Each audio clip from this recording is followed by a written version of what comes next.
제자리 걸음을 하고 있다는 느낌을 받아본 적 있으신가요? 엄청난 노력을 기울이는데도 보이지 않는 무언가가 자꾸만 발목을 잡는다고 느껴보신 적은요? 때로는 우리 삶에 무엇인가를 더해야 하는 것이 아니라 오히려 무엇인가를 덜어내야 할 때가 있습니다. 오늘 우리는 소란스럽거나 드라마틱하지 않게 조용히 당신의 삶에서 덜어내야 할 11가지에 대해 이야기해 볼 겁니다. 이는 하루아침에 일어나는 거대한 변화에 대한 이야기가 아닙니다. 대신 아주 작고 거의 눈에 띄지 않는 발걸음들이 엄청난 에너지를 되찾아주고 진정한 마음의 평화를 가져다 줄 것입니다. 계속해서 이 영상에 주목해 주세요. 이 목록의 몇몇 항목들은 아마 당신을 놀라게 할 수도 있으니까요. 성공과 생산성에 집착하는 이 세상에서 우리는 끊임없이 새로운 습관, 목표, 그리고 과제들을 찾아 나섭니다. 우리는 계속해서 더하고 또 더하고 또 더합니다. 하지만 무엇을 덜어내야 할지에 대해서는 거의 생각하지 않습니다.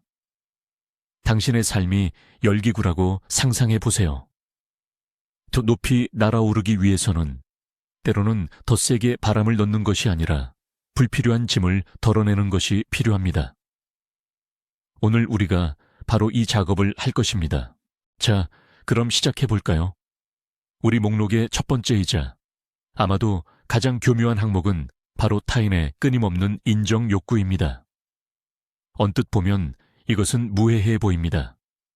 다른 사람들에게 사랑받고 싶지 않은 사람이 어디 있겠어요. 하지만 이 바람이 당신 행동의 주요 원동력이 될 때 문제가 시작됩니다. 이것은 당신의 귓가에 속삭이는 바로 그 내면의 검열관입니다. 그는 동료들이 뭐라고 생각할까 하는 생각에 옷차림을 선택할 때 망설이게 하고 혹시 어리석게 보이면 어쩌지 하는 두려움 때문에 회의에서 당신의 아이디어를 말하지 못하게 합니다. 심지어 전혀 가고 싶지 않은 곳에 가는데 동의하게 만들죠. 단지 지루하게 보이거나 누군가를 불쾌하게 만들고 싶지 않아서요.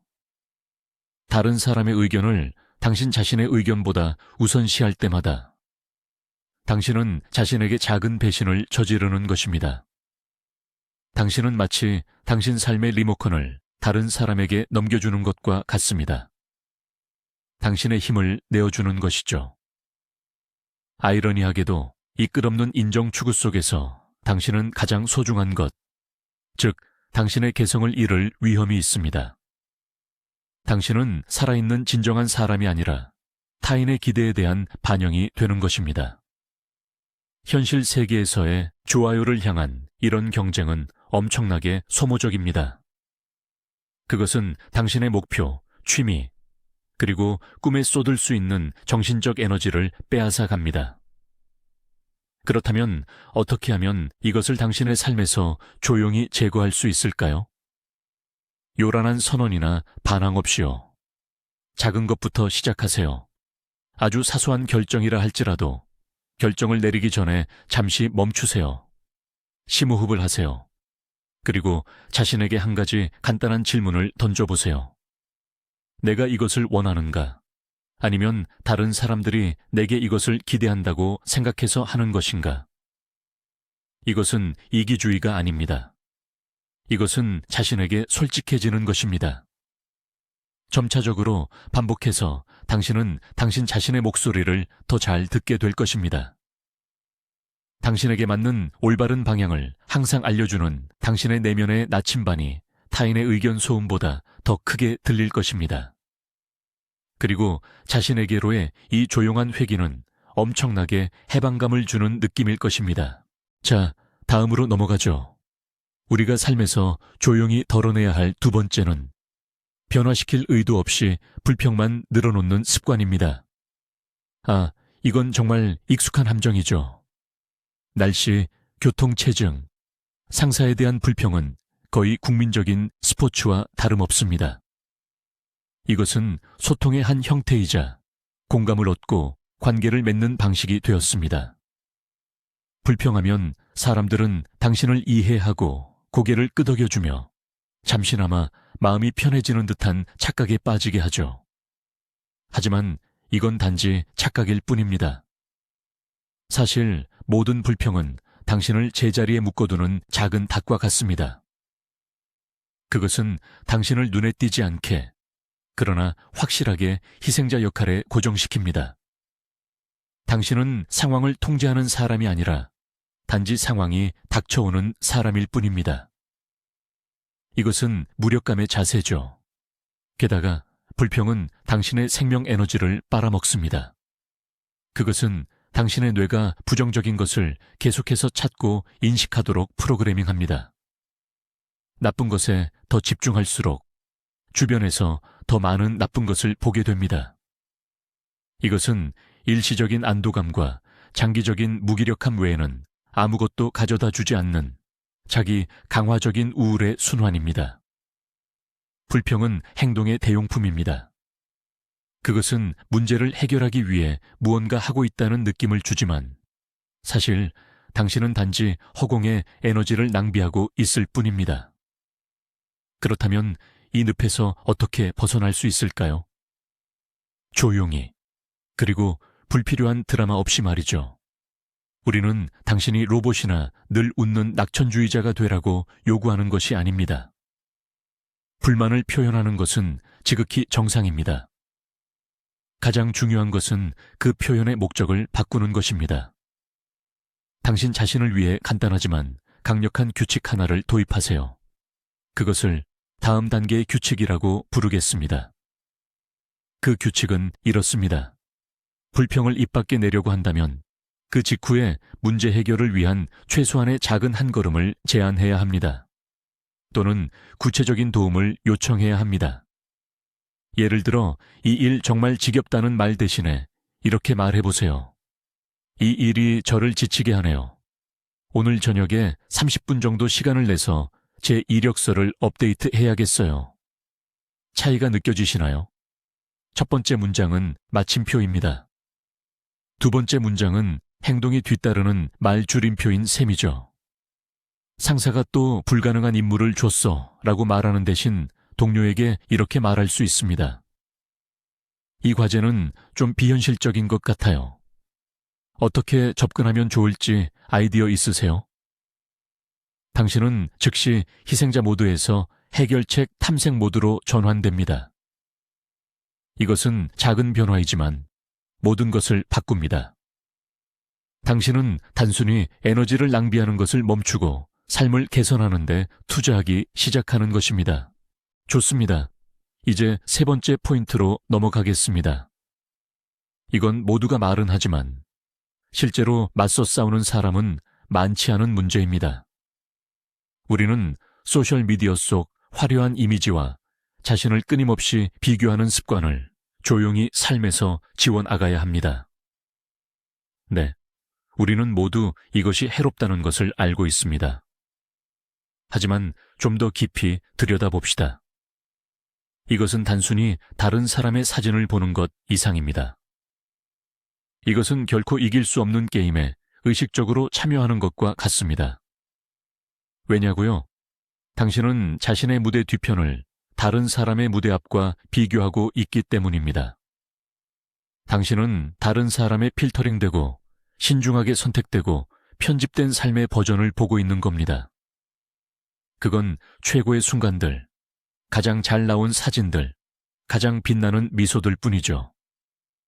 그리고 당신은 그것을 피곤함과 의심, 설거지 더미가 있는 당신의 온전한 24시간 현실과 비교하고 있습니다.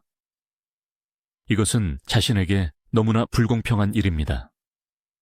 마치 영화 예고편을 NG 장면까지 포함된 모든 촬영본과 비교하는 것과 같습니다. 이 습관은 아주 교묘한 도둑입니다. 이 습관은 당신 자신의 성취에서 오는 기쁨을 조용히 훔쳐갑니다. 승진하셨다고요? 좋습니다. 그런데 전 학교 친구는 막 사업을 시작했습니다. 드디어 휴가를 가셨나요? 멋집니다. 하지만 피드에 있는 누군가는 몰디브에서 휴가를 보내고 있습니다. 이러한 비교는 당신 자신의 실제적이고 마땅한 성공을 즉시 평가절하합니다. 그것은 당신이 끊임없이 뒤처지고 있고, 충분히 뛰어나지 못하며, 충분히 성공하지 못했고, 충분히 행복하지 않다고 느끼게 만듭니다. 그렇다면 어떻게 이 습관을 조용히 없앨 수 있을까요? 반드시 디지털 디톡스를 하고 모든 계정을 삭제할 필요는 없습니다. 물론 그것도 도움이 될 수 있겠지만요. 가장 중요한 변화는 바로 당신의 마음속에서 일어나야 합니다. 의식적인 소비 습관을 들이세요. 자신을 비교하고 있다는 생각을 할 때 멈추세요. 그 순간을 인식하세요. 그리고 자신에게 질문하세요. 나는 지금 무엇을 느끼고 있는가? 질투인가? 감탄인가? 아니면 낙담인가? 그런 다음 단계를 밟으세요. 그 감정에 빠져드는 대신 그것을 뒤집어 보려고 노력하세요. 다른 사람의 성공에서 자신을 비하하는 이유가 아니라 영감의 원천을 찾으세요. 왜 나는 저렇지 못할까? 대신 여기서 내가 내 삶에, 내 규모에 맞춰 적용할 수 있는 것은 무엇일까? 라고 생각하세요. 누군가 마라톤을 완주했다고 해서 당신도 똑같이 해야 한다는 뜻은 아닙니다. 하지만 어쩌면 그것이 당신에게 짧은 아침 달리기를 시작할 영감을 줄 수도 있습니다.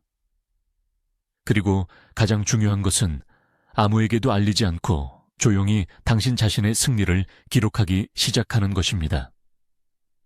휴대폰 메모나 수첩에 매일 당신이 감사하거나 자랑스럽게 생각하는 3가지 작은 일들을 적어보세요. 맛있는 저녁을 만들었다.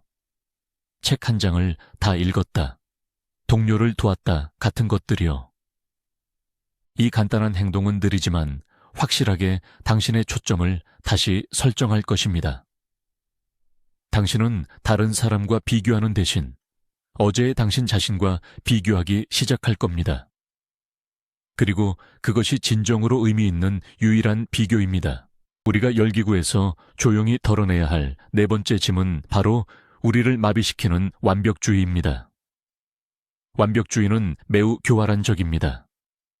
스스로 미덕으로 위장하죠. 나는 게으른 게 아니라 그저 완벽하게 하고 싶을 뿐이야 라고 우리는 스스로에게 말합니다. 꽤 그럴듯하게 들리지 않나요? 하지만 사실 이 가짜 완벽주의는 종종 우리의 두려움을 숨기기 위한 아름다운 핑계에 불과합니다. 실패에 대한 두려움, 비판에 대한 두려움, 그리고 결과가 우리의 상상만큼 근사하지 않을 것이라는 두려움 말이죠. 결국 모든 것을 완벽하게 하려는 욕심은 우리가 아무것도 하지 못하게 만듭니다.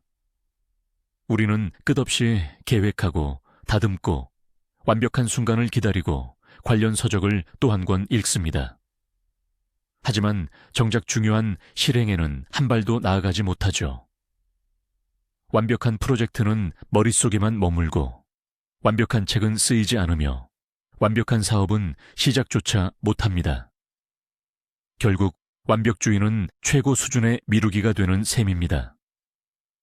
이 점을 한번 생각해 보세요. 오늘 70%라도 해낸 것이 영원히 완벽한 채로 남아있을 뿐 실행되지 않은 것보다 훨씬 낫습니다. 세상은 완벽한 조건을 기다리는 이상주의자들에 의해 움직이는 것이 아니라 지금 당장 주어진 여건에서 최선을 다해 행동하는 실천가들 덕분에 발전합니다.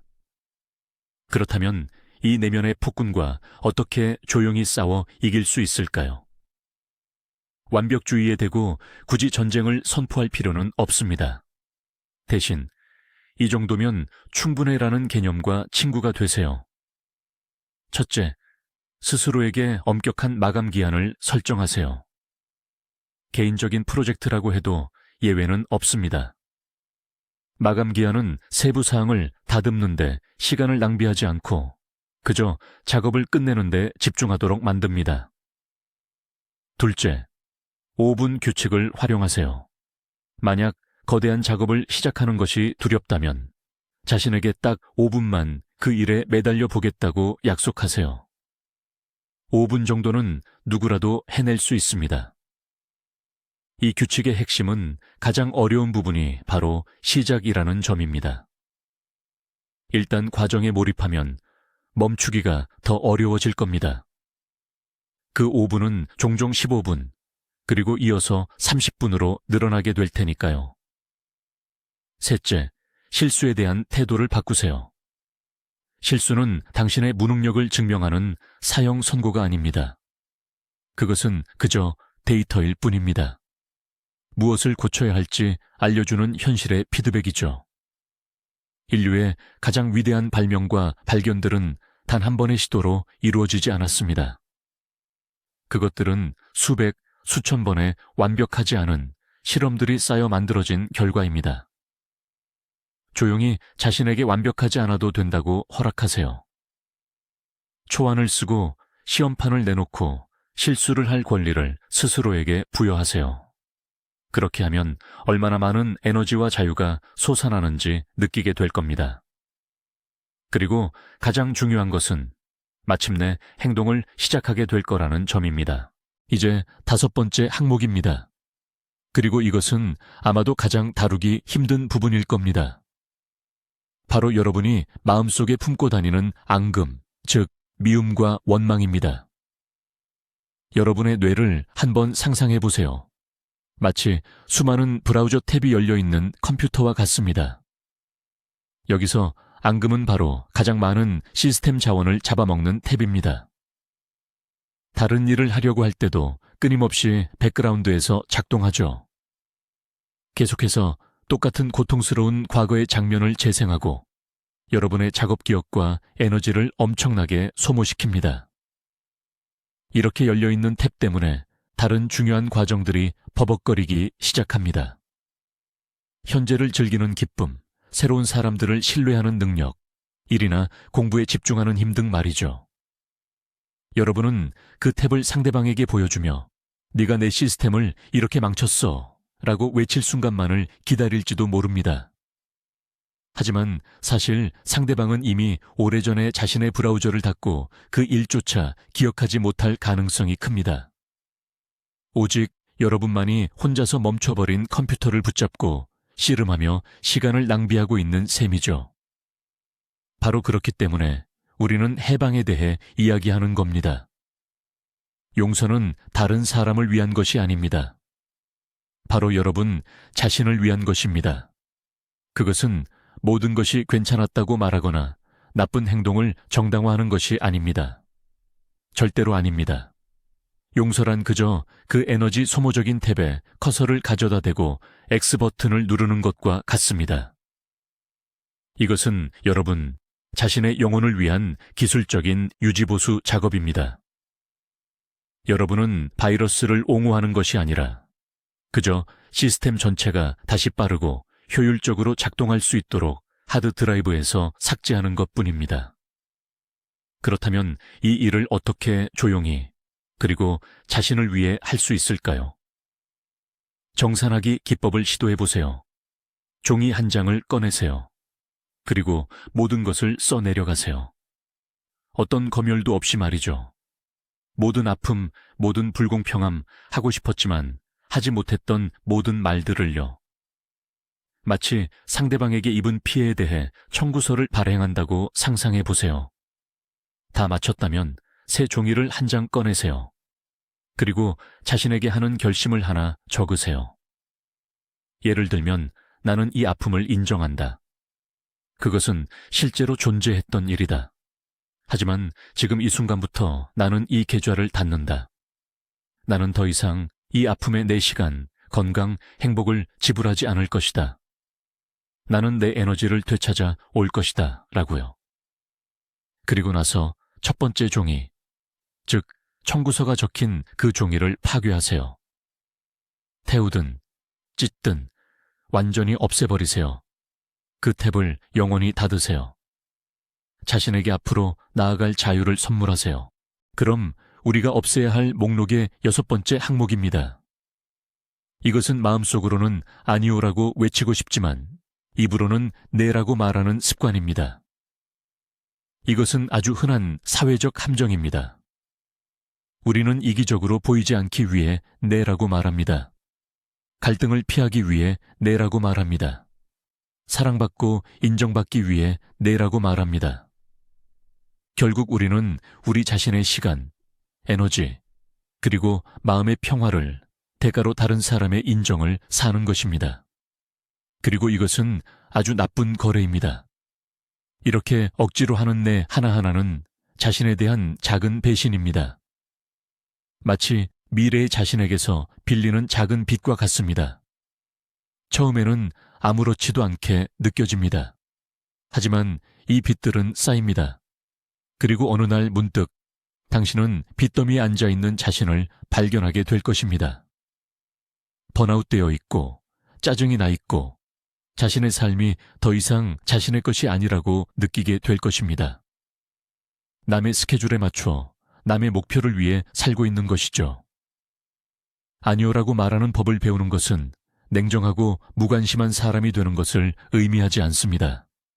이것은 자신의 자원을 점검하는 것입니다.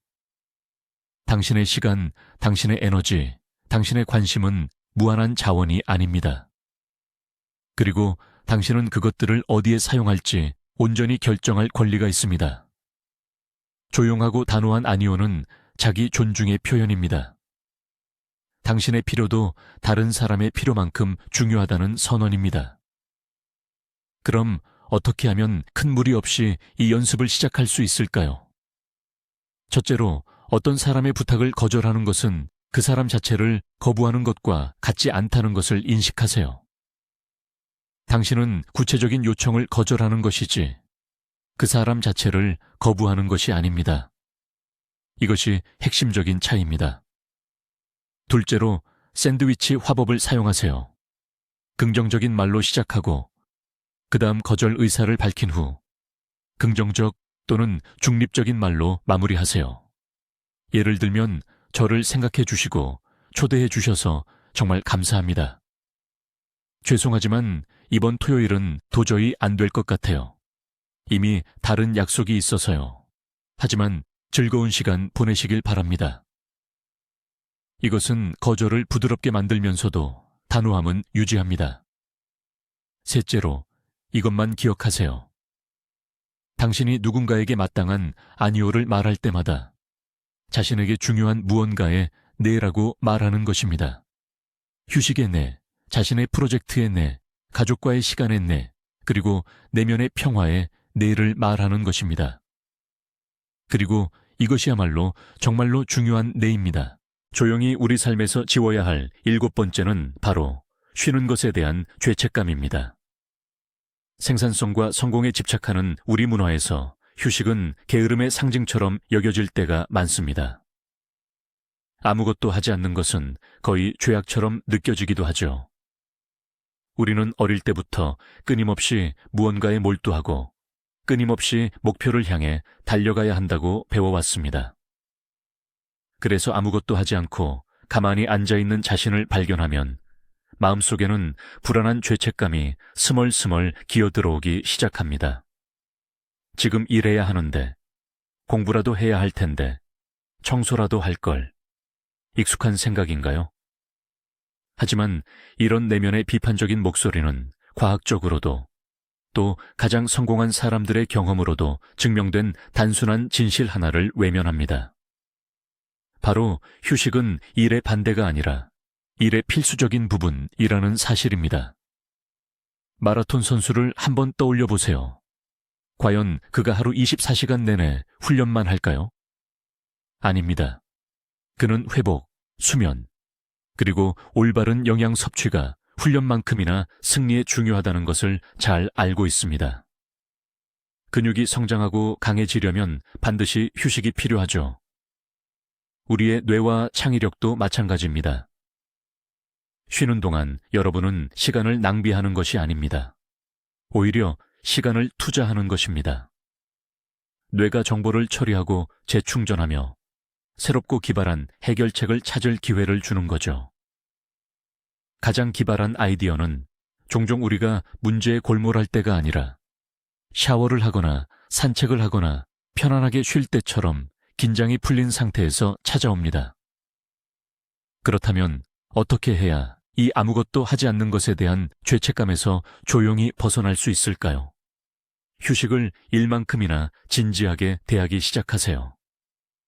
달력에 휴식 시간을 표시하고 중요한 회의를 계획하듯이 아무것도 하지 않는 시간을 미리 정해두는 겁니다.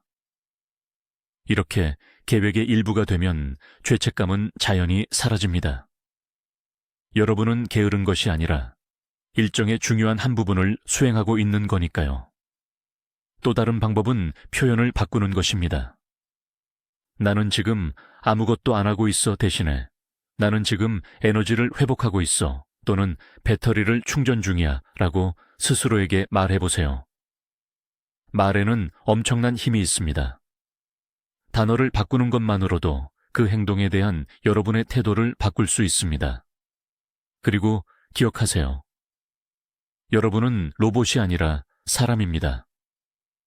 여러분의 가치는 완수한 과제의 양으로 측정되지 않습니다. 조용히 스스로에게 휴식을 허락하세요. 죄책감 없이요. 이것이야말로 여러분이 자신을 위해 할 수 있는 가장 친절하고 생산적인 행동 중 하나입니다. 8번째 이야기입니다.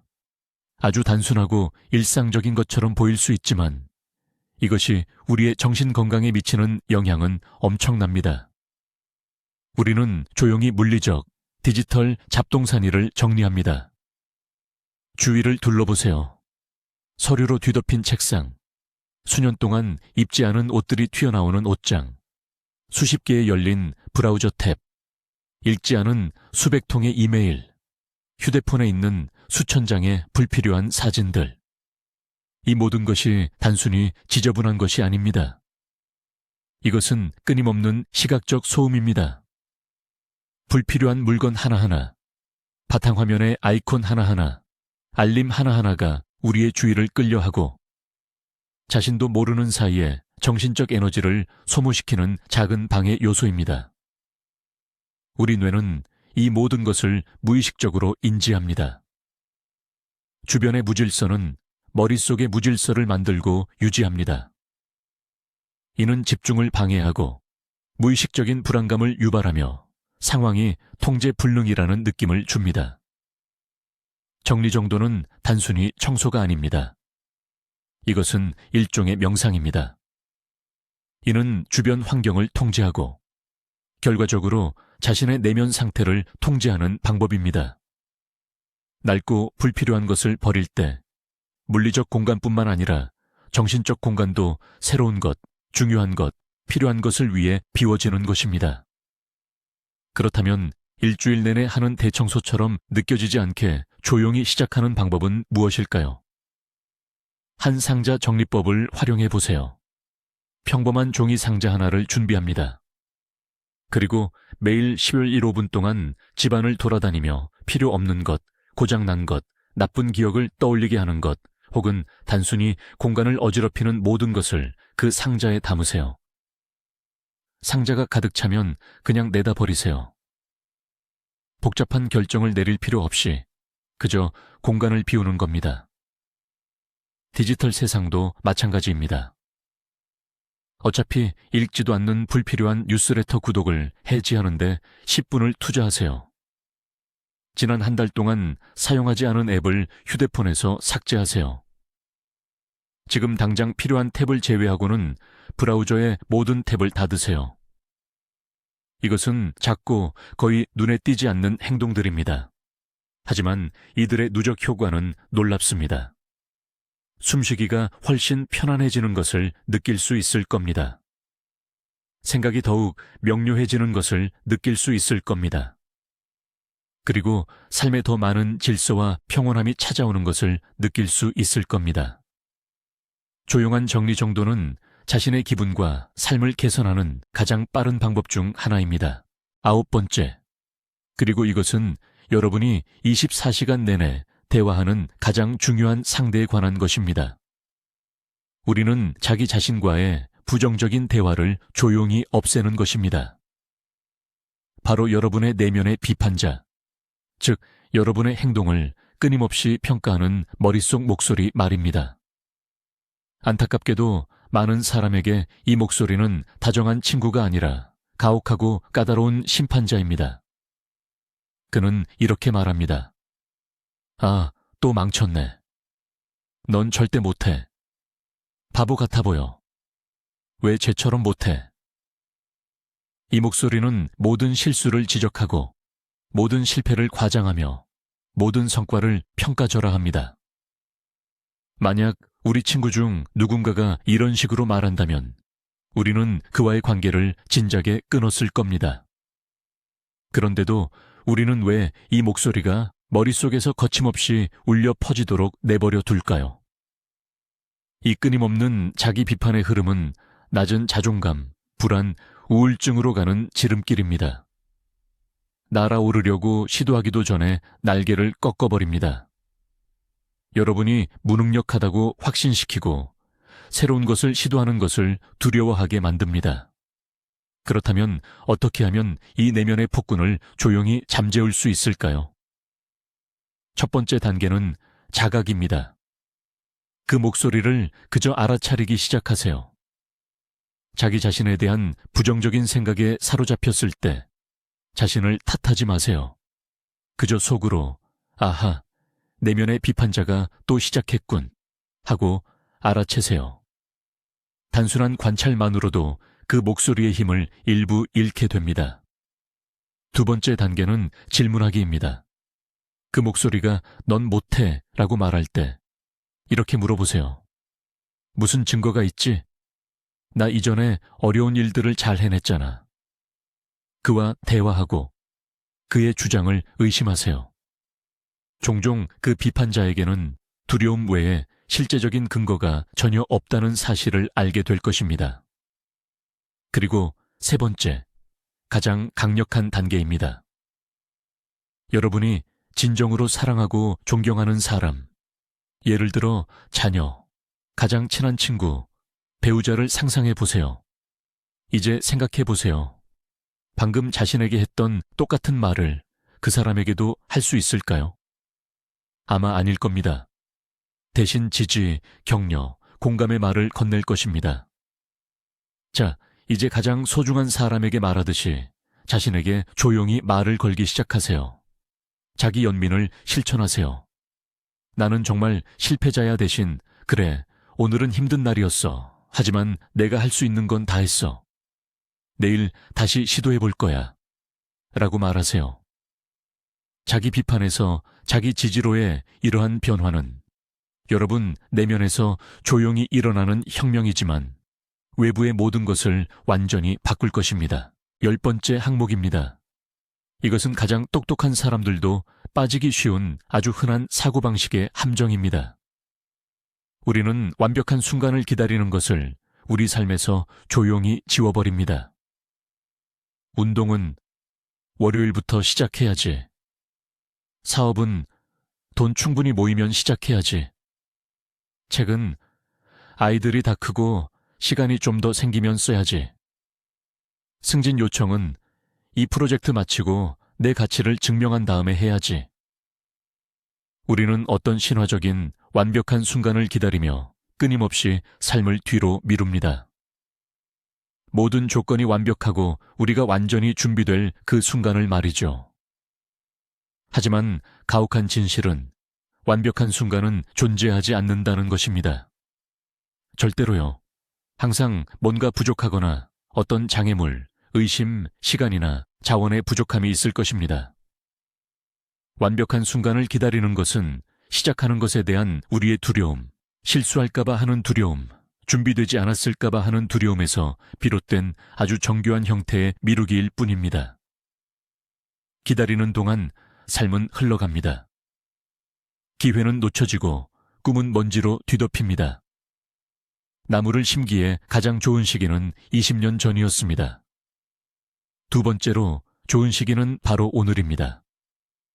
그럼 어떻게 조용히 기다림을 멈추고 행동을 시작할 수 있을까요? 불완전한 시작의 원칙을 활용하세요. 그저 시작하세요. 지금 가진 것으로 바로 지금. 완벽한 계획은 필요 없습니다. 첫걸음이 거대한 도약일 필요는 없습니다. 작고 거의 눈에 띄지 않는 아주 작은 발걸음이면 됩니다. 달리기를 시작하고 싶으세요? 월요일이나 비싼 운동화를 살 때까지 기다리지 마세요. 그저 지금 가진 것을 신고 나가 10분 동안 빠른 걸음으로 산책하세요. 오늘 바로요.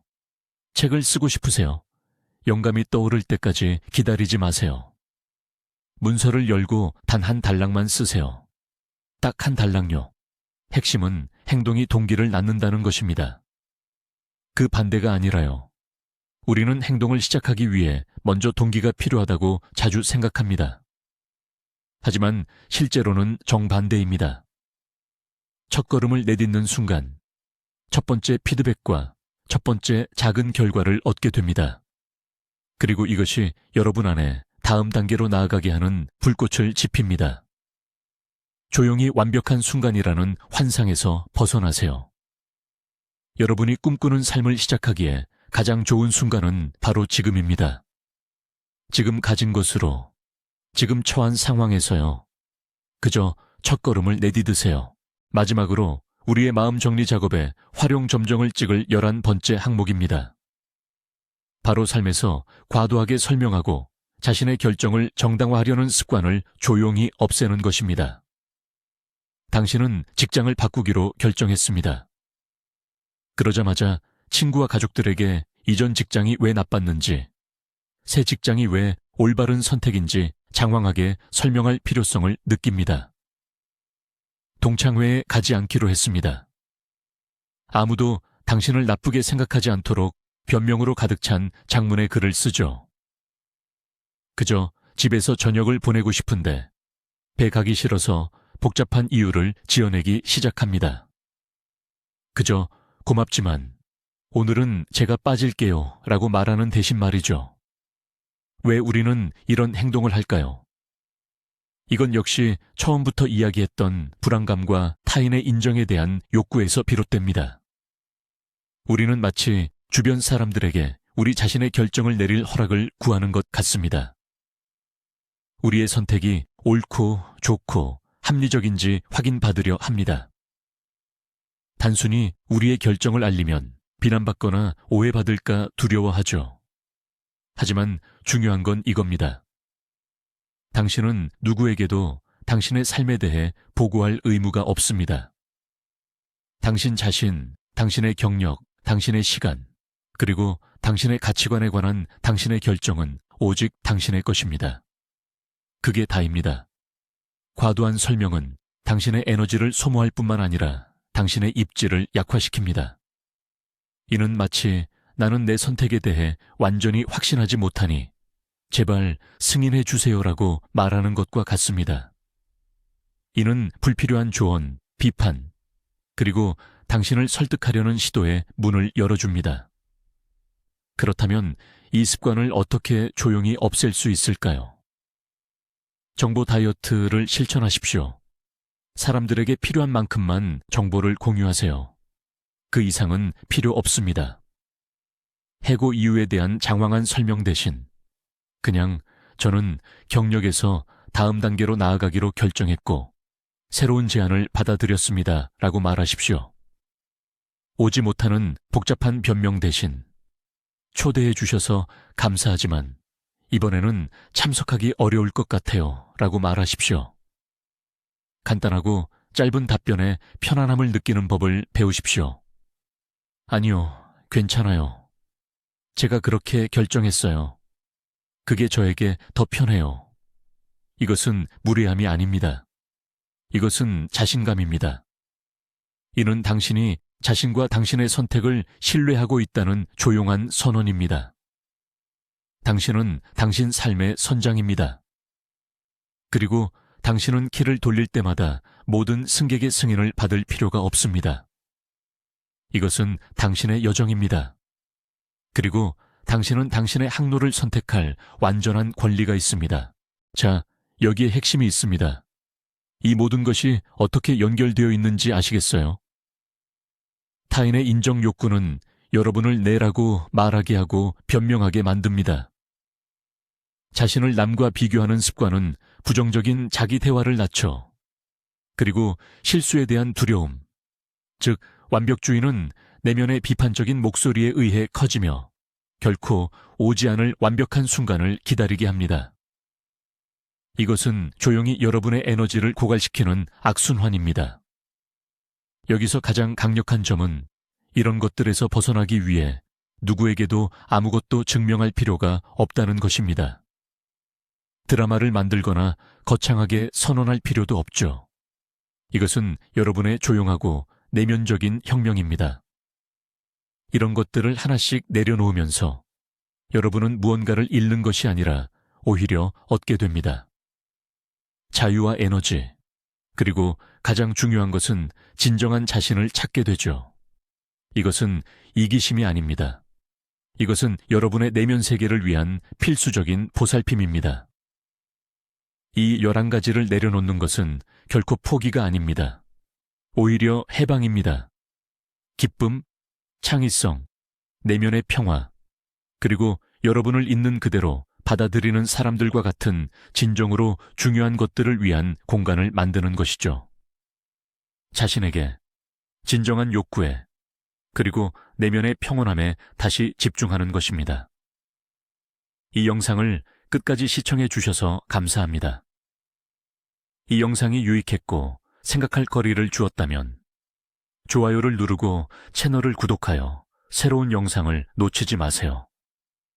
이제 여러분께 질문입니다. 이 목록 중 어떤 한 가지를 가장 먼저 없애고 싶으신가요? 아니면 혹시 여러분 자신만의 삶을 더 가볍게 만들어주는 12번째 항목이 있으신가요?